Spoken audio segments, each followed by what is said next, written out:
मागील 12 वर्षांपासून हिंदीसह कन्नड, तमिळ, इंग्रजी चित्रपटांमध्ये सक्रिय असलेल्या एली अवरामीची मराठीत एंट्री.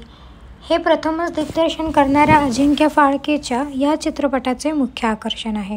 कथा सदा लेले प्रशालेत शिकणाऱ्या अनिकेतची आहे. त्याच्या शाळेत इंग्रजी शिकवण्यासाठी देखण्या शिक्षिका मिस पिंटो येतात. सर्वच पिंटोच्या सौंदर्यावर फिदा होतात. अनिकेतचा स्वभाव पिंटो मॅडमला आवडतो. अनिकेत त्यांचे सुरेख चित्रही काढतो.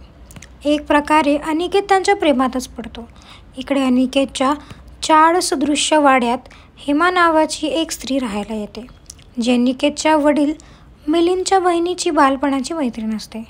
मिलिंद हेमामध्ये जवळीक निर्माण होते.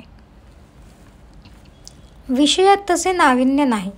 काही विनोदी प्रसंग छान गुंफले आहेत.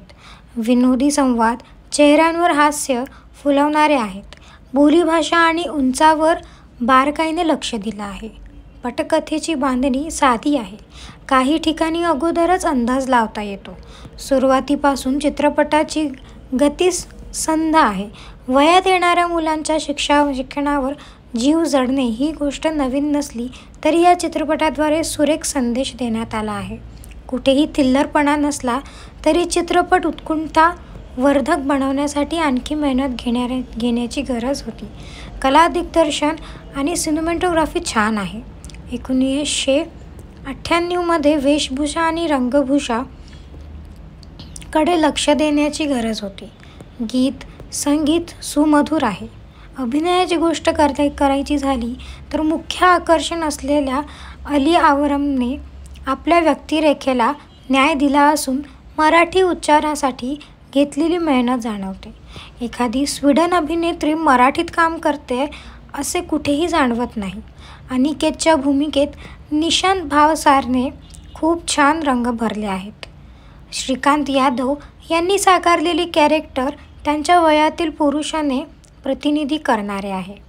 आरोह वेलणकरची भूमिका फार छोटी आहे. वनिता खरात, मीरा जगन्नाथ, कमलाकर सातपुते, अंकिता लांडे, आनंद कारेकर, वीणा जामकर यांनी योग्य साथ दिली आहे.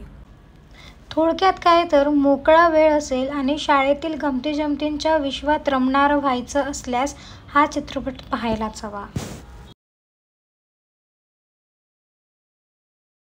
तुम्हाला या चित्रपटाबद्दल काय वाटतं आम्हाला कॉमेंट सेक्शनमध्ये नक्की कळवा.